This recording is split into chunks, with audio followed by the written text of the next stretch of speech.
Welcome to the Casting Across Fly Fishing Podcast. I'm Matthew of castingacross.com, where I explore the quarry and culture of fly fishing. Before we get into the heart of this week's content on episode 289, a few administrative details for you.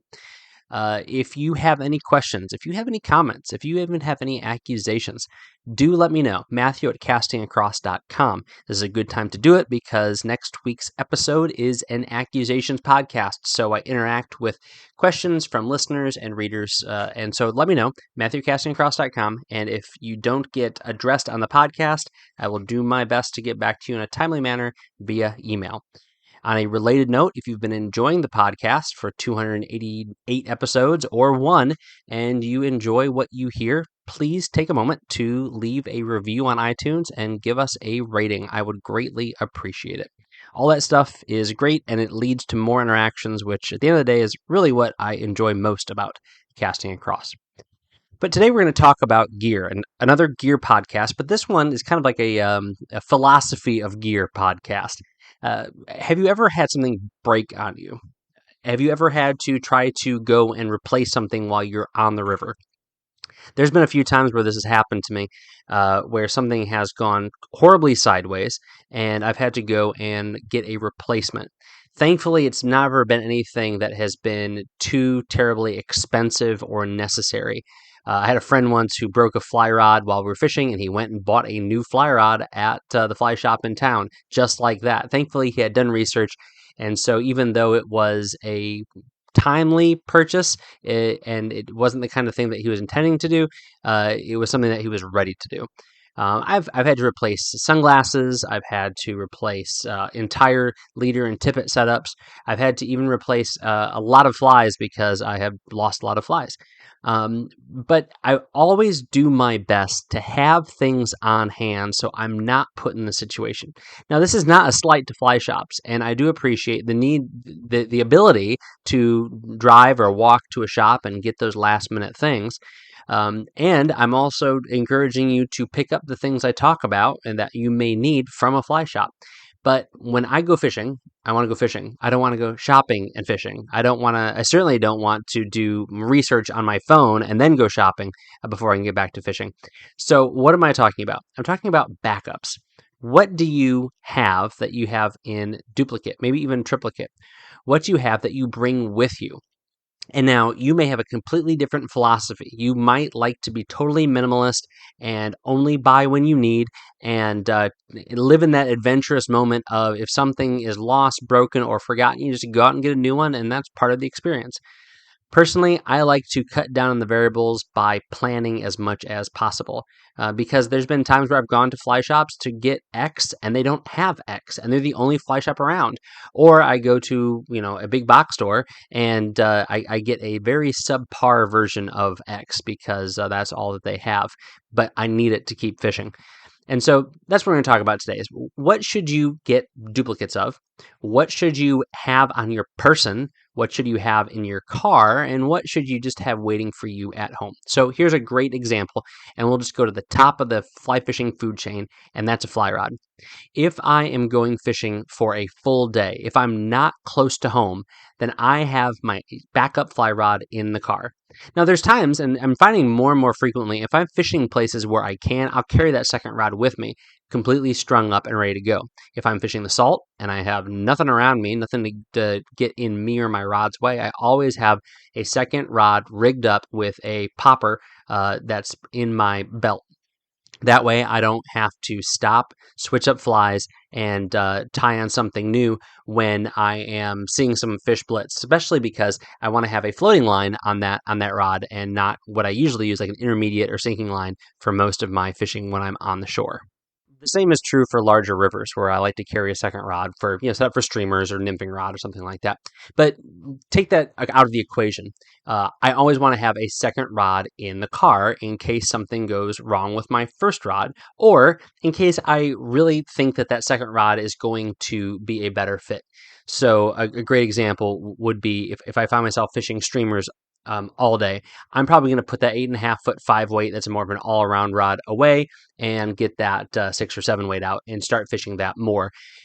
Or worst case scenario, something explodes and I'm able to go into my car and get another rod and I can lick my wounds, but I can do it while I'm fishing. Now, whenever I'm fishing, like I said, far away from home, or I'm going on a multi-day trip, I want to have a couple of rods with me. Now, I understand that not everybody wants to own multiple rods, but it's not that uncommon. And this is where I would say there is some, forethought and some deliberation that would go into this. It is not a bad idea to have, the 3-weight, the 6-weight, the 9-weight, or the 2-weight, the 4-weight, the 6-weight, the 8-weight, whatever it might be, plan things that way. But if you're going to have two rods that are effectively filling the same niche, it's not a bad idea to consider one as a backup for the other. So that's a great example. I usually carry an 8.5-foot 5-weight and a 9-foot 6-weight for most of my medium to large river trout fishing.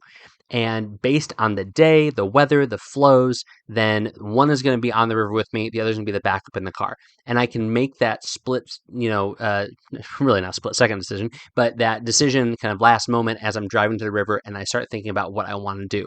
And then that other rod becomes a perfectly suitable backup. But I'm going to have it in the car. It's not going to do me any good at home if I'm 4 hours away, or even just an hour away. And so it's in the car and I keep it there safely. Now, just a quick note on keeping things in the car. Always keep things somewhat obscurely hidden. Don't keep things out in the open. Now, there's some places where I'll keep things out. There's a lot of places where I fish in Pennsylvania where there's just so much foot traffic and so many people, and there's so many people walking their dogs and bird watching and stuff like that. Where I'll leave things out. I'll have my rod strung up just kind of in the back of the car. But for places that are a little bit off the beaten path, I try to keep things a little bit inconspicuous. That's why I've stopped putting fishing stickers on my car as well, because a car with a bunch of fishing stickers is essentially a billboard for where to find some expensive stuff that you can either use or hawk at a pawn shop. Anyway, so that is a kind of an idea when it comes to fly rods. So it is not a bad idea to plan your purchases and then plan keeping something in the car for if you need it. So now, what about something a little bit less pivotal, and that would be fly line. All right. Now, I love fly line. I think fly line is very, very important.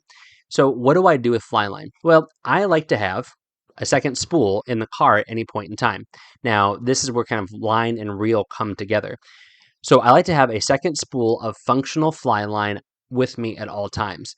Now, this might not fill the exact same need. So, for example, my 6-weight reel that I've got, just next to me right now, ready to go fishing, has a floating fly line that I'm going to use almost all the time.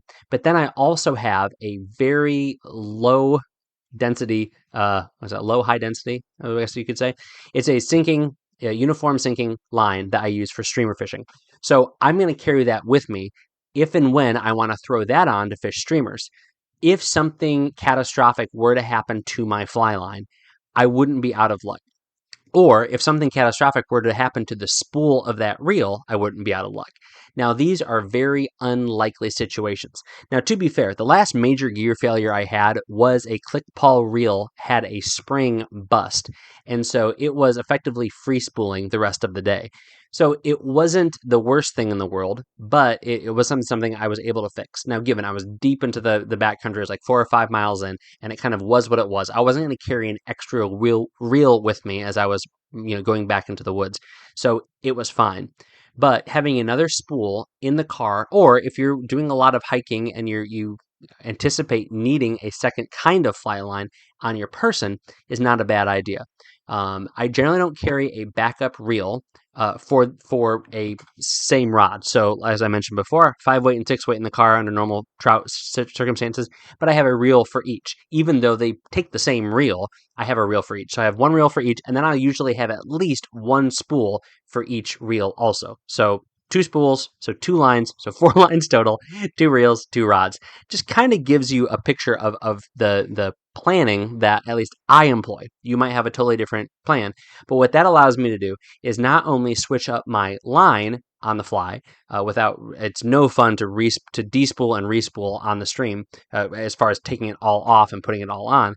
Popping that spool off of the reel and putting a new spool on is a great way to diversify your angling opportunities. But it also, like I said, gives you a backup. for if something catastrophic were to happen.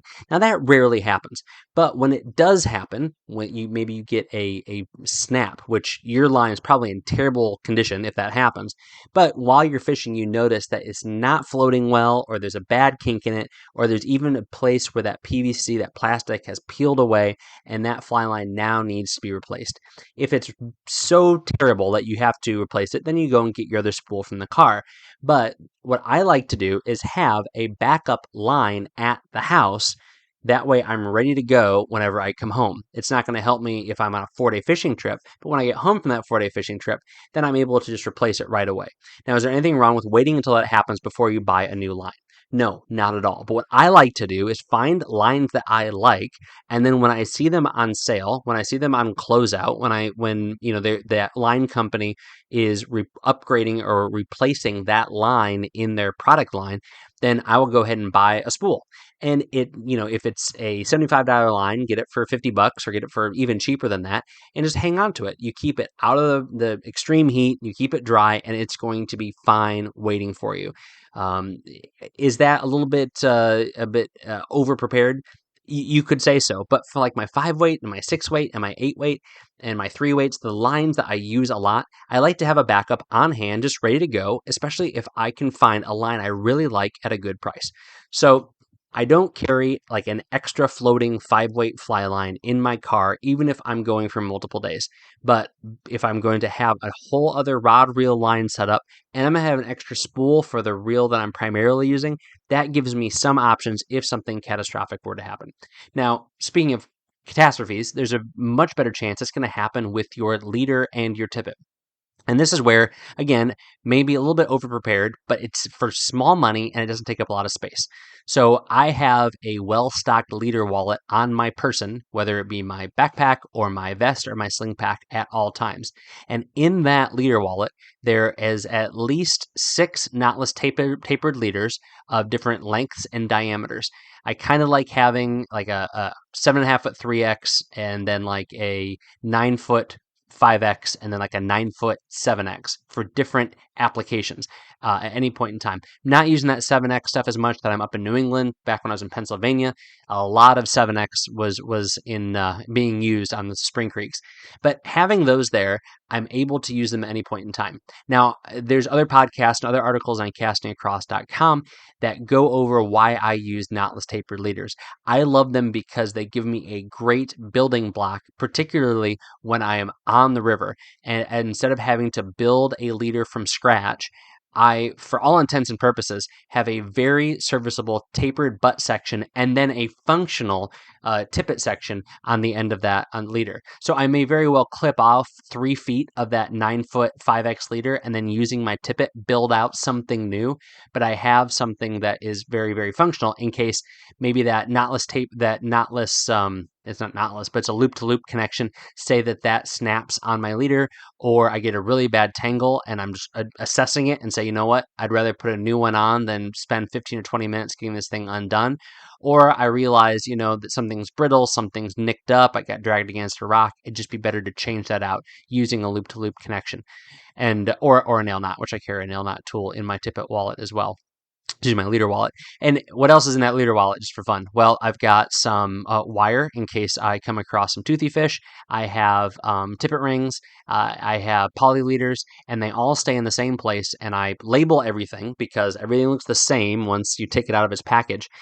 Usually what I do, actually, fun little, this is hardly a hack or a tip or anything like that. But say you get a package of knotless tapered leaders and they come 2 to a pack. What I like to do is snip off the bottom inch. And so, for example, I've got some Orvis super strong leaders in front of me, and at the bottom of them, it gives the not only the diameter, but the X rating and the length. And so I snip that off and it creates a little pocket, and then I keep them in there and slide that into the little sleeve of my leader wallet. And now I know exactly what is in that sleeve. So I like to have at least 3 different knotless taper leaders on my person in case something were to go sideways. Now, similarly, unless you take the time to take the little spool keepers off of your tippet spools and peek at those all the time, then it's probably wise to carry some extra tippet. Now, I don't carry extra tippet on my person. I keep a spool of spools in the car. It's a big chunky stack, 0x to 7x. And obviously things like 3, 4, and 5 get used up much quicker. But I like to have that in my gear bag.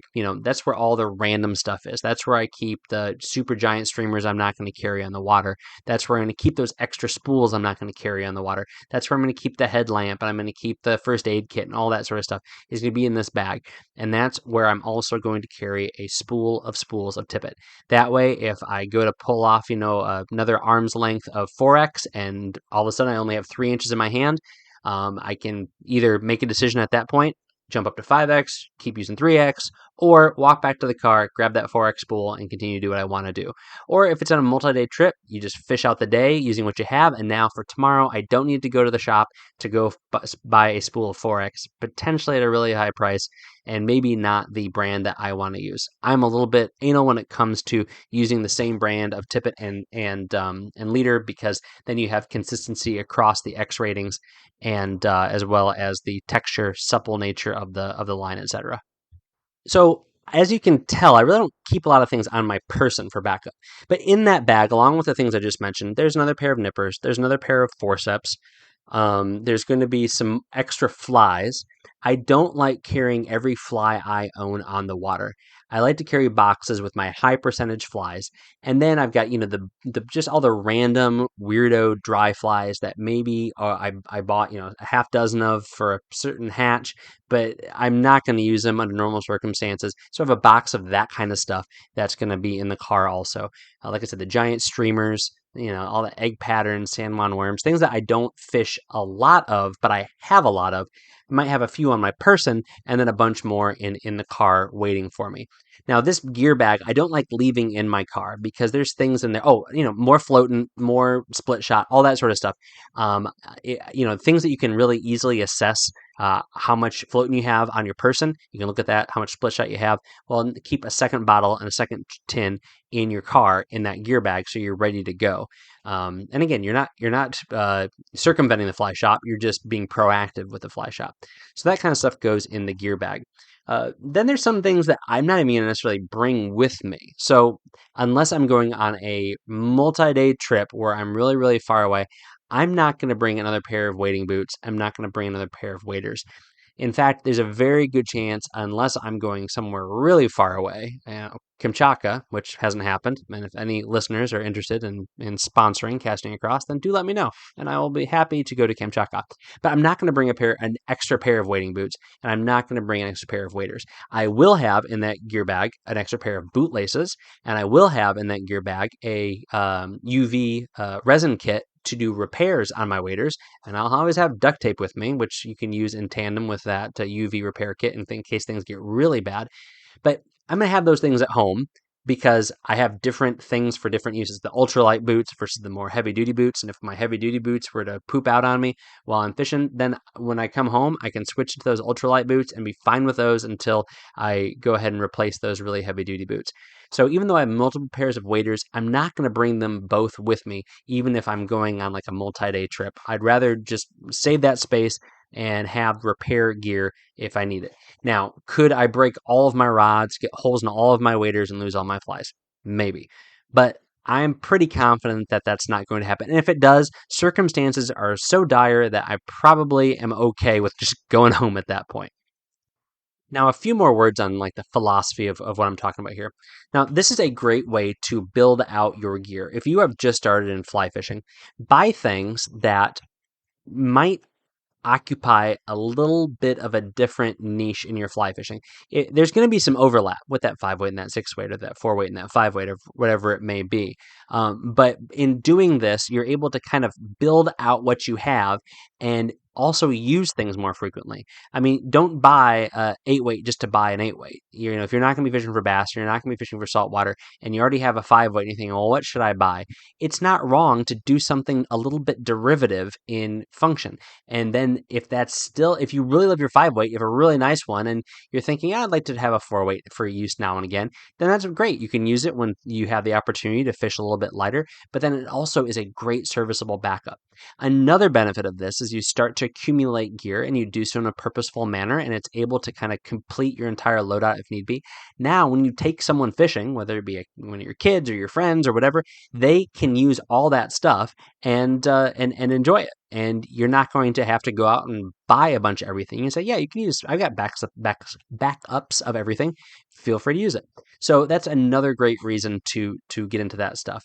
And what I also like to do is switch it up. Use some of my backup gear every now and again. Every once in a while, I find that, little things like forceps and nippers and, knot tools and fly boxes. I'm like, you know what? This really has a lot of value, and I like using this. Maybe I can incorporate this into my fishing a little bit more.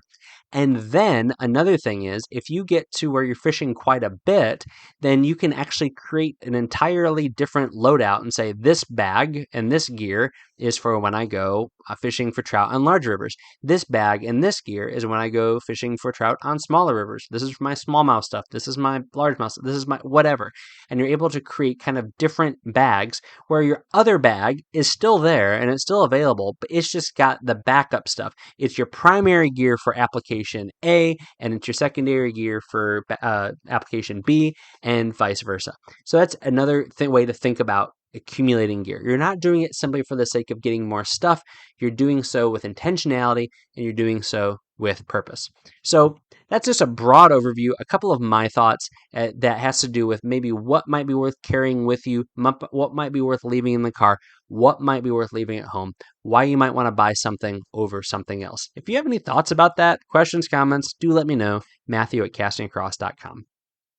This weekend casting across, the Monday's article is actually called Ready to Fish with a Second String Line, where I kind of talk through in a little bit more detail and a little bit more succinctly at the same time, if you can believe it, how I do this with line, leader, and tippet. And so there's an article about that, and backing for that matter. If you're interested in how much backing I have, I allude to it in this article. Wednesday's article is called Rod Flies Thermometer. There's a question mark at the end of that. And I talk about some of the uses of having a thermometer with you. We all know that thermometer is primarily used by people, at least it's encouraged that you use it, to determine if the water temperatures are such that it is not safe for you to fish, that it will put undue stress upon the trout if you fish over this particular temperature. And that is a very good reason to carry a thermometer, but it is not a unitasker. There are other things that you can do with the thermometer, and I talk about those in this article. I think 4 of them, actually, 4 different things. So check that out, Rod Flies Thermometer, and that's over at castingacross.com. This week's recommendation on the podcast is actually for something that I don't own, but my children do. And it is the Bass Pro or Cabela's. You can get one from either branding. Catch-all gear bag, the Catch-all gear bag, and it is a great bag to do what I've talked about today. It's 20 liters, which what does 20 liters mean? You're not going to fill it with water, but if you know backpack sizes and things like that, then it's a decent size for throwing a lot of these small things. And it has a few things that I like. One, it has 4 side pockets, or excuse me, 3 side pockets, and actually one on the top, so 4, that you can keep kind of small stuff in, and it's not going to get lost or obscured in the main pouch. It also has a nice shoulder carrying strap as well as a hand carrying strap, so you have lots of options on how to move this thing from point A to point B.